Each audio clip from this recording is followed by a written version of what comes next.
ISI. ISI यानी कि पाकिस्तान का आईएसआई।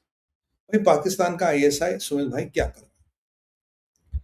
देखिए जो खबर आई है वो ये है कि आईएसआई ने एक इंटेल जारी किया है जिसके अनुसार साउदर्न ईरान में एक limited ground action by America is on the cards anytime now for a very specific mission, for a very specific purpose. Limited ground initiative by America is there. जो Americans will invade Iran and do it for some mission or whatever. ये ISI ने intelligence जारी की है और जाहिर सी बात है आईएसआई ने इंटेलिजेंस जारी की है तो पाकिस्तान को भी पता होगा, पाकिस्तान को पता होगा तो कतर को भी पता होगा, और कतर को पता तो ईरान को भी उन्होंने 101% बताया। पाकिस्तान की जहां बांस फंसी है वो जैश अदल पे, कि जैश अदल इनके कंट्रोल में नहीं है।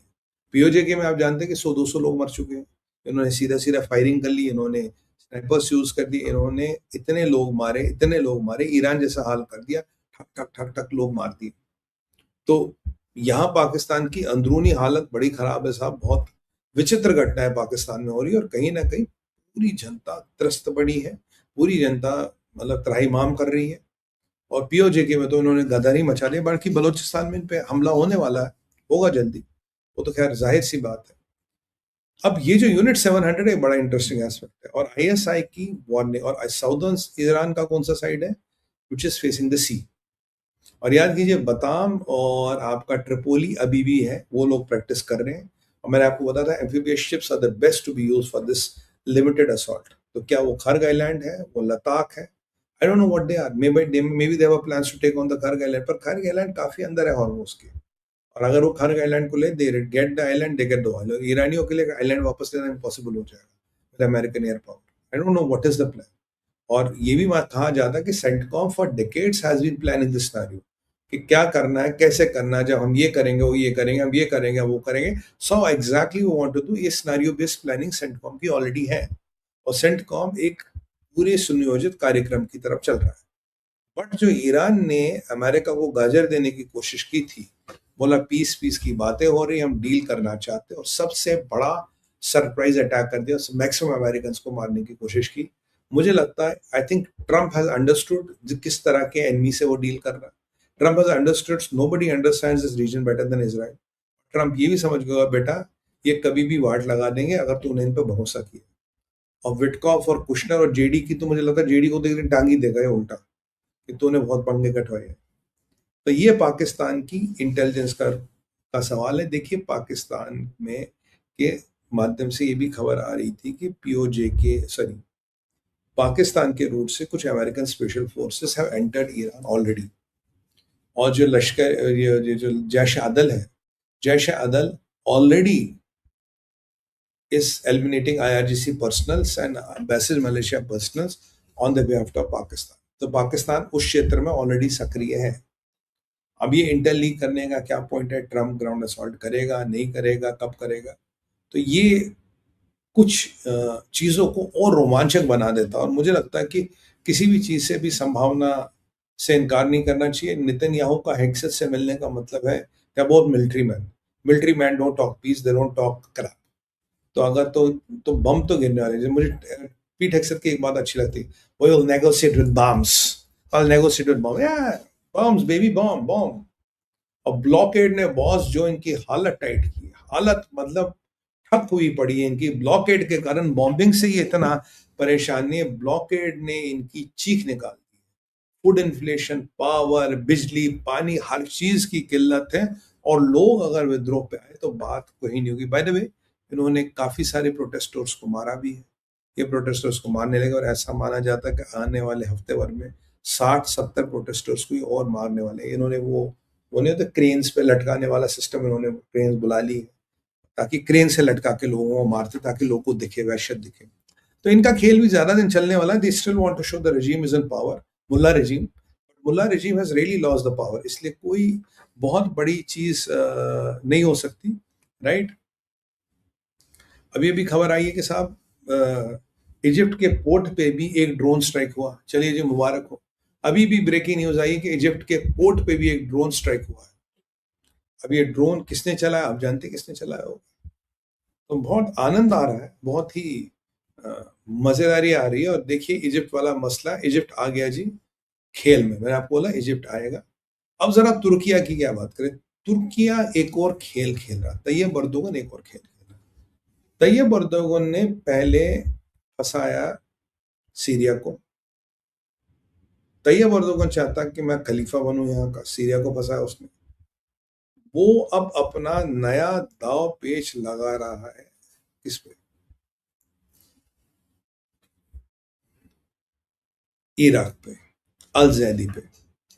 अल जैदी को तैयब अर्दोगन ने एक ऑफर दे दिया, कहता भाई मेरी बात सुन, मैं तुझसे 1 बिलियन तेल, 1 billion barrel, 1 million barrel per day तेल खरीदूंगा। बहुत बढ़िया। कह रहा 1 मिलियन बैरल पर डे मैं तुझसे तेल खरीदूंगा और तू मुझसे हथियार ले ले। और बोलोगे सुमित भाई तेल कोई किससे खरीद सकता, हथियार ले रहा, तो डील क्या है? डील मैं समझा। देखिए तैयब अर्दोगन के पास छोटे हथियार सस्ते बनते हैं, उससे सस्ता चाइना है, ठीक है। ये अल जैदी को कह रहा तू मुझे 1 मिलियन बैरल तेल दे दे पॉसिबली सस्ते में, मैं तुझे हथियार दूँ इन रिटर्न ऑफ दैट। और तैयब अर्दोगन क्या, अच्छी खासी इंडस्ट्री हथियार बनाने की है, करीब 3-1 हजार फैक्ट्रियां जो आर्म्स पे डील करती है। Again small arms, not Sukhois and Rafales and all, छोटे आर्म्स पे डील करती है। यहाँ तो खबर ये भी आ रही है भाई, राफेल की कुछ इंफॉर्मेशन चाइना के पास चली गई है, फ्रांस से लीक हुई है, ये आपको बता दूं। It's again breaking piece of news, but इस टॉपिक में फिर बात करूंगा इस पर। अब समस्या क्या है इराक की, इराक पे उसको होल्ड चाहिए। इराक का 50% से 60% तेल आके मलेशिया बेचते हैं, in coordination with political parties, even in coordination with people from Albania, Turkiye. Tayyip Erdogan को क्या चाहिए? उसे जमीन चाहिए, जमीन वो चाहिए जिसमें तेल, उसकी इकोनॉमी खत्म है। There is no way he can pull that economy back. कहता भाई मैं तुम्हें, तुम्हारी मदद करता हूं, तुम मुझसे, तुम ऐसे तेल लो, मैं तुझे वेपन दूंगा। अब वेपन तो इराक कहीं से भी खरीद सकता है, अमेरिका से खरीद ले, तैयब अर्दोगन से क्यों खरीद ले? एक तो सस्ता है, सस्ते के अलावा क्या है, ये basically it's a double whammy. कैसे? जो ईरान, इराक के अंदर ईरान के मलेशिया, पीएमएफ इत्यादि, सबसे बड़ा पीएमएफ है। आ,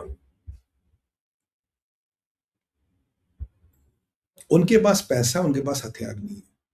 हथियारों के लिए वो डिपेंडेंट रहते थे ईरान से, पैसे के लिए नहीं, हथियारों के लिए ईरान से डिपेंडेंट रहते। और जो इब्रिल वगैरह पे हमले होते यही मलेशिया कर रहे थे, कल भी यही मलेशिया कर रहे थे, इसी मलेशिया की ठुकाई भी हुई है 3 जगह। अब तैयब अर्दोगन ने कहा भाई, पहले इसको अराची ने वार्निंग दी कि भाई तेरे सिपाही अमेरिका के लिए काम ना करे, इसने बोला नहीं। अब आज इसके यहाँ मलेशिया की बॉम्बिंग हुई, ये कह रहा जी मेरे यहाँ क्योंकि ये तो हमारा काम है, हम करेंगे। भाई साहब आपकी औकात है मलेशिया से लड़ने की? आप लड़ ही नहीं सकते। अब तैयब अर्दोगन कह रहा है कि मैं तुझे 1 मिलियन तेल, तू मुझसे हथियार कि किसी और से लेने की दिक्कत क्या है? भाई तैयब अर्दोगन कल को यही ऑफर उठा के उसके अपोनेंट्स को दे दे, कि मलेशिया को दे दे, कि मैं तुमसे 1 मिलियन तेल खरीदूंगा, 1 मिलियन बैरल तेल का, तुम मुझसे उसके बदले में हथियार लो। आई विल नॉट पे money, I will pay you weapons. Malaysia तो कूद फूद के आएगा, कहेगा उन्हें चाहिए क्या? उन्हें चाहिए वेपन। वेपन आते थे आपके ईरान से, मलेशिया के पास पैसा, बोला तेल का कंट्रोल तो है, वो तेल मुझे दो, मैं तुम्हें वेपन देता हूँ। अगर वेपन उनके पास आ गए तो वो वेपन किसके खिलाफ यूज होंगे? स्मॉल वेपन्स है। कोई राफेल कोई तो ले नहीं रहे वो कि अमेरिका और इसराइल उड़ के जाए। स्मॉल वेपन्स, ये क्लाश टॉम्स, AK, RPG इत्यादि, बख्तरबंद गाड़ियां ज्यादा से ज्यादा किसके खिलाफ यूज होंगे? ये यूज होंगे आपके इराक की सरकार के खिलाफ। तो तैयब अर्दोगन कहता है तो बेटा तू मेरी बात मान ले, तू मुझे तेल दे दे, मैं तुझे हथियार दूंगा, क्योंकि तुझे हथियार होंगे तो उनको दबा पाएगा। अगर तू मेरी बात नहीं मानता तो यही डील मैं इनको देता हूँ, जहादियों को, कि मैं उन्हें, उनसे तेल लूंगा, उनको हथियार दे दूंगा, तो ऐसे आएंगे। यस सर, तो 1 मिलियन बैरल के 1.1 मिलियन बैरल देंगे, बस हथियार हमें दे दो। तो Tayyip Erdogan is trying to cement its legacy into Iraq का सिया मलेशिया, जो अभी अनाथ हो रहा है। तैयब अर्दोगन ने हिजबुल्लाह में घुसने की कोशिश की, वहां लात पड़ गई। तैयब अर्दोगन ने जुलानी को कंट्रोल कर लिया।